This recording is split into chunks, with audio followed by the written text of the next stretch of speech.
Welcome. So, Olympic athletes are an elite of human beings that they almost seem to have superpowers. Um, I'm going to show you what an athlete, Olympic athlete, is made of. And first, I would like to thank Pixels Camp for the organization we have here and to Agile Connect for the invite for talking here. I love Agile. I don't hate project management. My journey on Agile started around 10 years ago. It was when I first found, I started with Scrum, and the Kanban board was really cool when I started using it. Initially, I thought, oh, this is cool. I pick up some rules. There are some books and some papers, and I just apply this, and it's really cool. And then I found out I was wrong. So there's much more about doing Agile and then being Agile. So this is what I'm gonna talk a little bit here. I'm an Agile coach. I'm also the team lead of the Agile coaches in Kununu. And I really, really love what I do. So, Olympic athletes, they're not different from you and you and you and me. We're all made of the same. But the question is, if we're all made the same, why aren't we all Olympic athletes? Why some can do things in a way that others can't? If you do some research on the internet, you will find that they all point to the same thing, the mindset. The mindset of an Olympic athlete is the mindset of a champion. We can learn a lot from this mindset they have, and this is what I'm going to talk about. It's not an easy road. It's not something that you will apply once and it's done. You will have to create habits. You will have to shape your mind, and this will help you on your mindset. I read an interesting thing this week that said that minds and parachutes, they work better when they're open. So unless you have an open mind, you will not be able to become an Olympic athlete. Okay, but I'm talking about Olympic athletes, and this was supposed to be a talk about Agile, right? Yeah, but both mindsets, they are quite similar, and that is what I'm gonna try and show you. So from the research I did, Olympic athletes will train every day in whatever conditions needed. They will feel pain from training so much, and then on the next day, they will go and train again. They will go against all and everyone, facing many times financial problems. Not all are professionals. They have other things in life they do, and at the end of the day, they go and train again. And they have personal challenges, but they don't quit from following the dream they have. When we talk about passion, it's the thing when we wake up in the morning and we need to go to work, but we don't feel like, oh, I need to go to work. It's like, oh, cool, I'm gonna go to work. That's passion. Or when you're talking to your family or your friends, they're explaining what you do in your work and the role you have, and you feel proud about the things you're saying, that's passion too. The passion, so in life, in a general way, you need an energy source that keeps you driving forward, and passion is that energy. It's really cool when you feel it. Passion will probably help you a lot, driving you in the direction of success.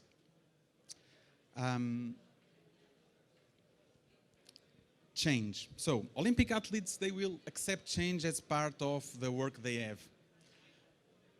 They practice, they prepare for something, and then in the next season, some rules come, new ones, so they need to readapt to that. There are new teammates in their team. When you work in a team, when you work solo, sometimes you have a new coach with new techniques. There are new equipments. There are lots and lots of challenges that they have to face. Life will never be the same every day. That's something that we like to think because it's comfortable. It's something that we got from our ancestors in the very, very early stages of humankind, if you would be safe and if you would be surviving, you shouldn't change. That was something that we felt. Nowadays is exactly the opposite. Unless you embrace change and you accept that things will change every time, you will not have success.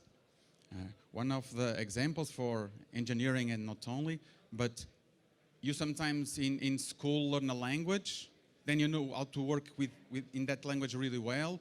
You go to a company, and in a couple of years, there's a better language. Or your language or framework you use, they have a new version, and the new version brings new thing, and you can't keep on working and being the same. So embrace change is something really, really relevant. And then focus. Olympic athletes are able to focus in their daily work. That will bring them their best. And this is what drives them to win. They will focus on every detail of what they do. They will practice, and then on the competition, they will focus on doing everything that they trained for. Nia was talking a little bit about that. So, do you know when you're doing something that you forget that the rest of the world exists and that it seems that time stopped? Some people call it the flow or being in the zone. Ayrton Senna used to call it the tunnel.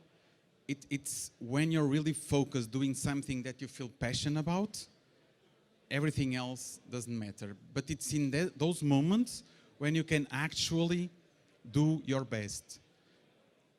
In work or in life in general, there's a lot of distractions.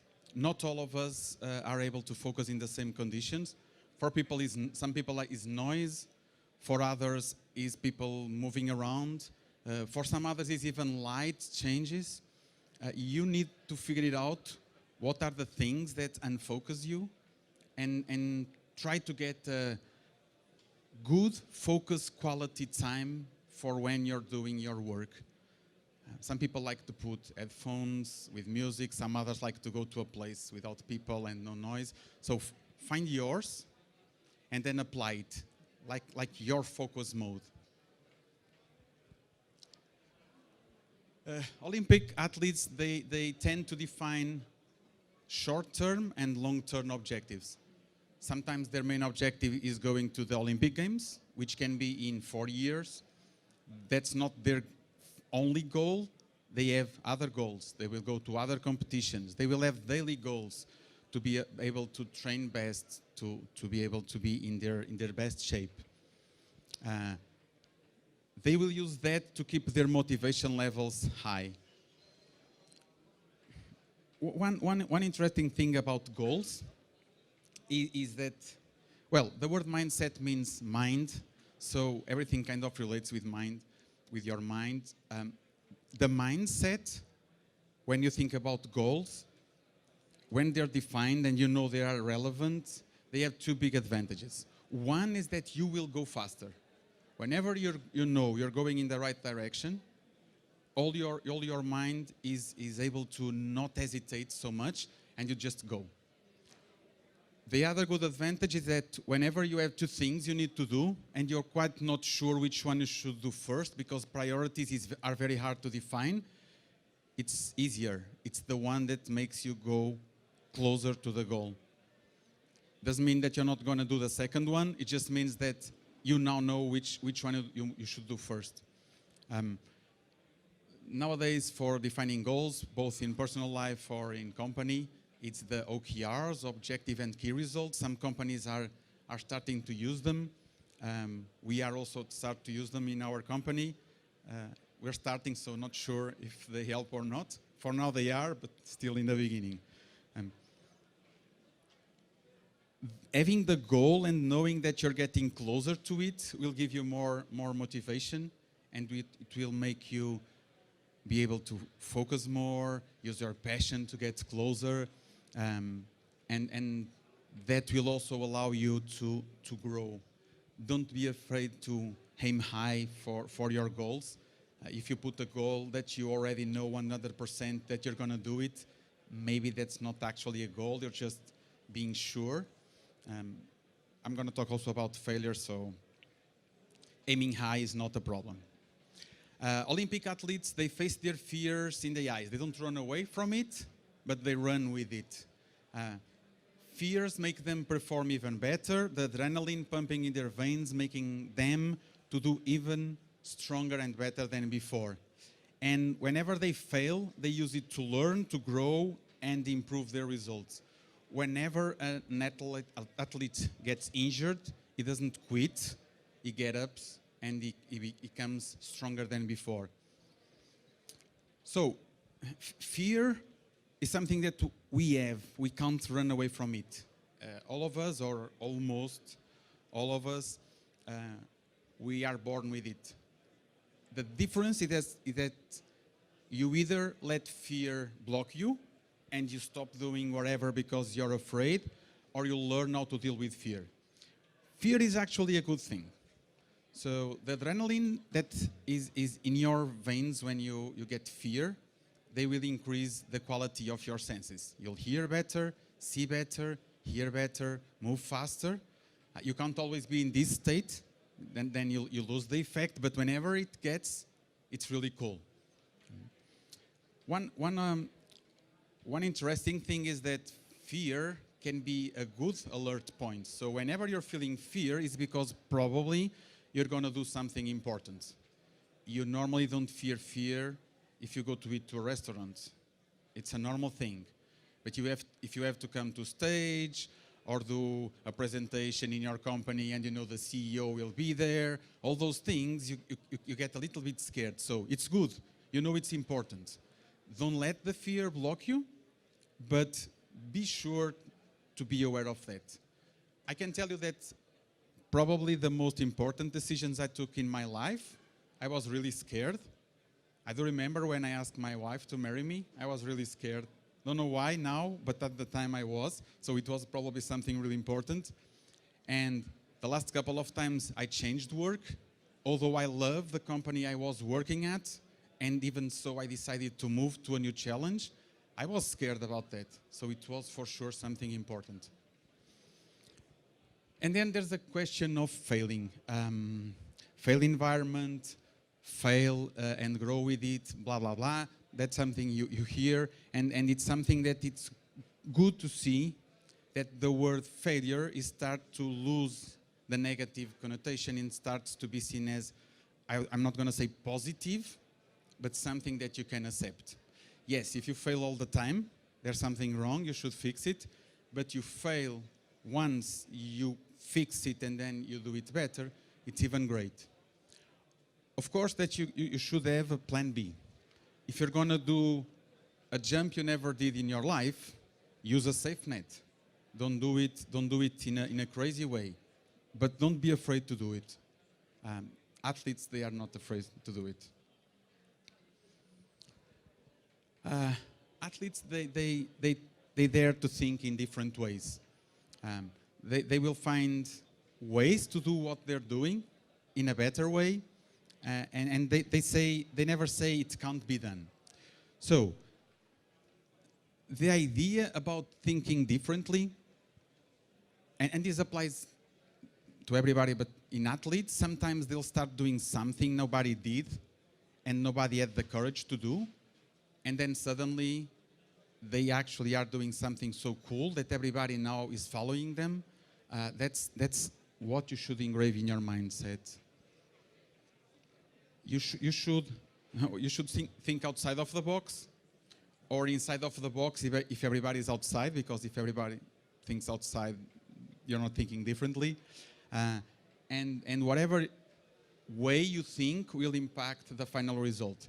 There was a study saying that if you think positively and optimistic people, they think 31% smarter than when the same people think in a negative way. So being optimist is also really cool.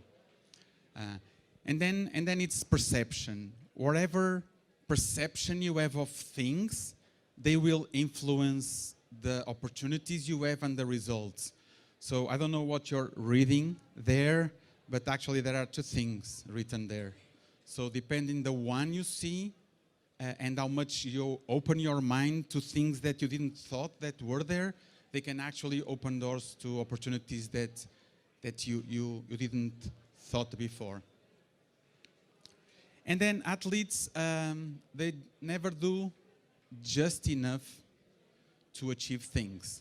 They go the extra mile. They do that little bit extra that make us look at them and think that's my idol. I would love to be like that person. So they're always looking to go to the next level. Sometimes, in this case, it was a 20-year 8 record that was not beaten. You would probably start thinking it's not possible to be done. In many cases, athletes, they beat their own world records. So they've done it really good, and then they take it one notch up. It is important to keep learning, especially in nowadays. I'm 100% sure about this. None of us are able to pick up what we know today and say, I'm going to live 10 more years, I will not need to learn anything else. Every day there's a new thing, a new version of the app we use, a new tool, a new whatever that we need, a new gadget that we need to. Another important thing on the extra mile is from time to time we should stop and look a little bit back and understand, am I doing well? Can I do better? It's the retrospective kind of thing, but it's really, really relevant. I have no clue about time. Okay, so I can go back on slides. I thought it was less, so. Okay, we'll have more time for questions. So I was talking about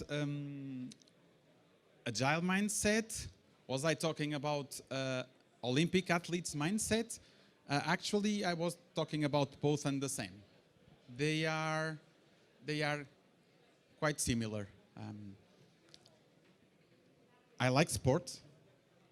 My daughter do gymnastics, so I tend to get a little bit more involved. And then it was when I realized that actually Olympic athletes, they have a cool mindset. And it's pretty much an agile mindset. Someone was saying on the other day that this is just rebranded, right? The agile mindset is not new. It exists everywhere. It is just being applied now to the concept of work, mainly for software engineering development, but actually not only. Schools are applying it in the way they teach. I apply it at home. I know lots and lots of people that apply these kind of things at home with their kids, with their families. And it's not only going to the refrigerator and putting the post-it about who is going to put the garbage out. It's actually about the way you think. It's picking up a concept, a problem, and not focus on the solution, because I can't focus on the solution if I didn't focus properly on the problem. Then I will probably solve something that was not what the problem was. So the mindset, if well applied, it's not about techniques. It's not about doing the daily scrum in front of the board with your team, answering 3 questions or just going through the work you're doing. It's about the way you face things and the way that you put yourself to solve challenges in life in a general way. So the mindsets, they're quite identical. I dare to call it an Olympic agile mindset. So one important thing is that you can almost practice all of those. Passion, not really. So if you don't feel passion for what you do, maybe you should consider changing. So maybe that's not where you are. But when you do things with passion, when you really feel and believe in what you do, when you accept that there are going to be things changing, and that doesn't mean the end of the world. I was a project manager. Today I love Agile. for me, it was kind of a natural path. Doesn't mean to be for everyone, but change will exist. Focus. It's when you're in the focus zone. It's when you're really focused in what you do that you deliver your best, and you can put all the passion you have in the things you do. Be sure that you have goals. Don't go just like, if you put a boat in the ocean and you don't give it a direction, it will just go around. Eventually it can go against some rocks, or can even go to the destination. It's also possible, but it's different when the boat actually knows where it needs to go. Sometimes you have to diverge from the direction that you want because there's an obstacle. Be sure to realign to where you want to go. That will help you get there better and faster. Don't be afraid to fail. Fear is something that will happen. Get out of your comfort zone. It's scary, but it's also addicting. Once you go out of your comfort zone, your comfort zone actually will grow a little bit, and then you will start to feel even more comfortable. Big companies and people and Olympic athletes, they don't do magic inside their comfort zone. They do it when they go outside their comfort zone. So you should also dare to do it. Be sure that if you fail, you learn from it. But also be sure that if the failure can make a company go bankrupt or something really, really high, be sure to have a safe net. Don't jump just with your eyes closed if you don't know where you're jumping to. But don't be afraid to prepare for jumping. And you need to dare to think differently. Just think the same way that everybody else thinks will probably get you to the same results they got. So try to see things with your open mind. Doesn't mean that then you have to accept whatever people are telling you, but if you accept with open mind, you will hear it. And then you can take a decision on, does this make sense to me, to my current situation? And if not, you can move away from it. And then you need to go the extra mile. Don't do things in half or because it's just enough.